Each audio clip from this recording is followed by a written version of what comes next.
வணக்கம். விமான நிலையத்தில் உதயநிதியின் நண்பர்கள் அதிரடியாக கைது, போலீஸ் குவிப்பு. நண்பர்களே, இந்த வீடியோவிற்கு ஒரே ஒரு லைக் மற்றும் சப்ஸ்கிரைப் பண்ணிருங்க. உதயநிதியின் நண்பர்கள் ரித்தீஷ் மற்றும் மிக முக்கியமான கூட்டாளிகள் வெளிநாட்டிற்கு தப்பிச் செல்ல முயற்சிகளை மேற்கொண்டனர். உதயநிதி அவர்களது தொலைபேசியே தொடர்பு கொண்டு, நாங்கள் வெளிநாட்டிற்கு செல்கிறோம், தற்பொழுது அரசியல் களம் சரியில்லை, தாவேகாவின் அரசு எங்களை ஒட்டுமொத்தமாக கண்காணித்து கொண்டிருக்கின்றது, டாஸ்மாக் முறைகேடு வழக்கு 1110 கோடி முறைகேடில் எங்களது பெயரை சேர்த்துள்ளார்கள் என்று உதயநிதியின் இரகசிய தொலைபேசியில் பேசியுள்ளார்கள். இதை கண்காணித்த உளவுத்துறை உடனடியாக சென்னை விமான நிலையத்தில் சுற்றி வளைத்து 6 நபர்களை கைது செய்திருப்பதாக தகவல்களும் கிடைக்கப்பெற்றுள்ளது. உதயநிதி அவர்கள் பல நாள் திருடன் ஒரு நாள் அகப்படுவான் என்பதற்கேற்ப உதயநிதியின் நண்பர்கள் கூண்டோடு ஒரே நேரத்தில் கைது செய்யப்பட்டுள்ளனர். இவர்கள் மீது ஏற்கனவே பல்வேறு குற்றச்சாட்டுகள் இருக்கிறது. அரசு தலைமை அலுவலகத்தில் கடந்த திமுகவின் ஆட்சியில் உதயநிதி அவர்கள் துணை முதல்வராக பொறுப்பேற்ற அடுத்த நொடியே அரசின் அனைத்து அதிகாரத்திலும் தனது நண்பர்களையும் இணைத்து அவர்களது பேச்சை கேட்க வேண்டும் என்று உயர் அரசு அதிகாரிகளை தொடர்பு கொண்டு உத்தரவையும் பிறப்பித்தார். இது மிகவும் மோசமான செயல்முறையாக அப்பொழுது அரசு உயர் அதிகாரிகள் உதயநிதியிடம் எடுத்து கூறியபோது, எங்களது ஆட்சி நடக்கிறது, எங்களை எதிர்த்து யாரும் அரசியலுக்குள்ளே வர முடியாது, அரசு உயர் அதிகாரிகள் பணியை முழுமையாக செய்ய முடியாது என்று அப்பொழுது எச்சரிக்கையும் செய்துள்ளனர். இதனால் என்ன தவறுகள் நடந்தது என்று பார்க்கும் பொழுது, டாஸ்மாக் நிறுவனங்கள் பல கோடிகள் முதலீடுகளை பெறுவதற்காக ஒரே பிராண்டை தொடர்ச்சியாக டாஸ்மாக் கடைகளுக்கு கொடுக்கப்பட்டு அதன் மூலம் பல கோடிகளை இவர்கள் சுருட்டினார்கள். இதனால் 150 கோடி ஒவ்வொரு மாதமும் இந்த தனி நிறுவனத்திடமிருந்து இவர்கள் கமிஷனாக பெறப்பட்டனர். ஒட்டுமொத்தமாக 5 ஆண்டுகளில் பல ஆயிரம் கோடி முறைகேடுகளும் நடைபெற்றுள்ளது. திமுகவின் ஆட்சியில் பல வகையான மோசடிகளும், டாஸ்மாக் பாட்டில்கள், அட்டை பெட்டிகள், ஒவ்வொரு கடைகளுக்கும் பார் வசதிகள், அது எந்த தொலைவில் இருந்து எவ்வளவு தூரம் இருக்க வேண்டும், அரசு விதிமுறைகளுக்கு எதிராக இவர்கள் அரசின் விதிமுறைகளை தங்களுக்கு சாதகமாக மாற்றி பணங்களை எல்லாம் சேகரித்து அதன் மூலம் பட தயாரிப்பு நிறுவனங்களை நடத்தி தற்பொழுது ஆட்சி கவிழ்ந்த பிறகு கைதுக்கு பயந்து ஊரை விட்டு வெளிநாட்டிற்கு தப்பி செல்ல முயற்சிகள் மேற்கொண்டுள்ளனர். இதனால் இவர்களை சுற்றி வளைத்த தமிழக காவல்துறை அதிகாரிகளால் தற்பொழுது வசமாக சிக்கியுள்ளார் உதயநிதியின் நண்பர்கள்.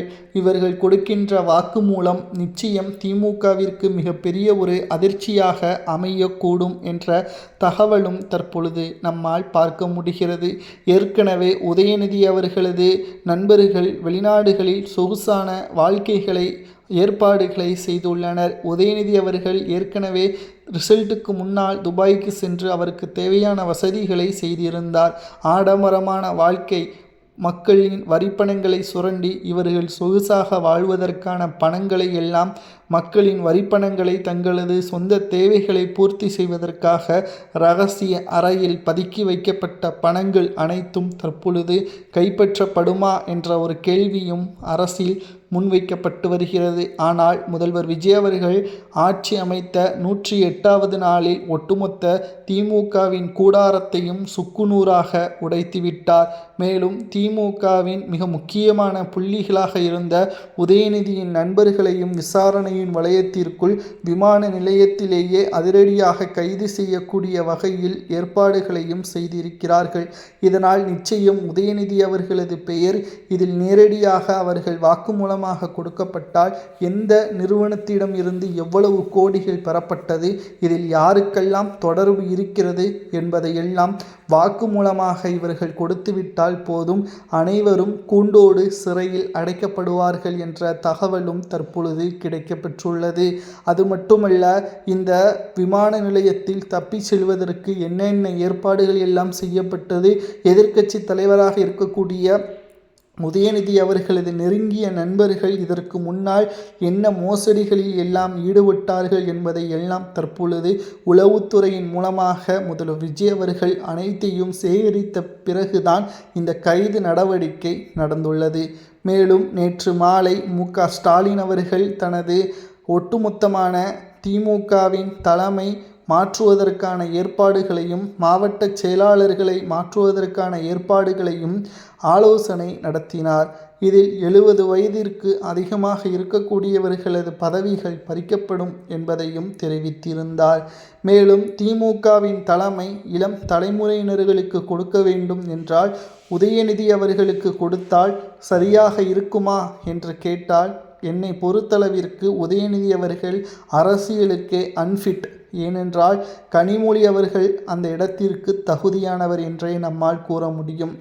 ஏனென்றால் தமிழக அரசியலில் உதயநிதி அவர்களை பொறுத்தளவிற்கு அவர் விவசாயிகளுக்கு ஆதரவாகவோ சட்டப்பேரவையில் தமிழக மக்களுக்கு ஆதரவாகவோ அவரால் பேச முடியாது. அவரது நண்பர்களுக்கு அவர்களது சொத்துக்களை பெருக்குவதற்கு பினாமிகளை அதிகரிப்பதற்குத்தான் உதயநிதி அவர்கள் சரிபட்டு வருவார். தமிழக அரசியலில் திமுகவின் தலைமையை உதயநிதியிடம் ஒப்படைத்தால் மு.க.ஸ்டாலின் செய்த மிகப்பெரிய தவறாக மாறிவிடும். அது மட்டுமல்ல, அடுத்த 25 ஆண்டுகள் திமுகவால் அரியணை ஏற முடியாத அளவிற்கும் அரசியல் களம் தலைகீழாக மாறிவிடும் என்ற தகவலும் தற்பொழுது கிடைக்கப்பெற்றுள்ளது.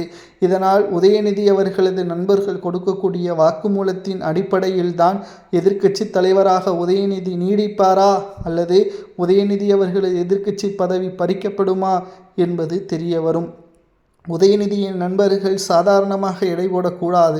தமிழ்நாட்டின் இளைஞர்கள் தவறான வழியில் செல்வதற்கு முக்கியமான காரணமே இவர்கள்தான். இவர்கள் கொண்டு வந்த தவறான பழக்க வழக்கங்கள், கப்பல்களில் இருந்து வரவழைக்கப்பட்ட மிகவும் மோசமான கொடிய பழக்க வழக்கங்கள், பள்ளி கல்லூரி மாணவர்கள் மாணவிகள் தவறான வழிக்கு சென்றது இவர்களால் தான் என்றும் கூறப்படுகிறது. ஆதாரம் இல்லாமல் முதல்வர் விஜய் அவர்கள் எதையும் செய்யவில்லை. நடவடிக்கை எடுத்த பிறகு 4 நாட்கள் தொடர் விசாரணை நீடிக்கப்படும்.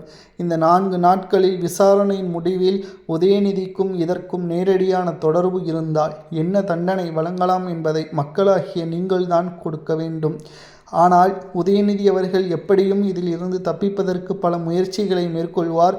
வடமாநிலங்களில் இருந்து வழக்கறிஞர்களையும் வரவழைப்பார். ஆனால் நிச்சயம் திமுக அரியணையில் ஏற முடியாது.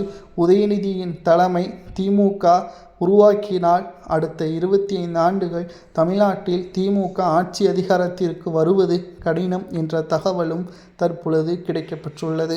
விமான நிலையத்தில் உதயநிதியை சுற்றி வளைத்த காவல்துறையினரை பற்றியான கருத்துக்களை கமெண்டில் கூறுங்கள். உதயநிதியின் நண்பர்கள் கொடுத்த வாக்குமூலங்கள் உதயநிதிக்கு எதிராக இருந்தால் என்ன தண்டனை கொடுக்கும்?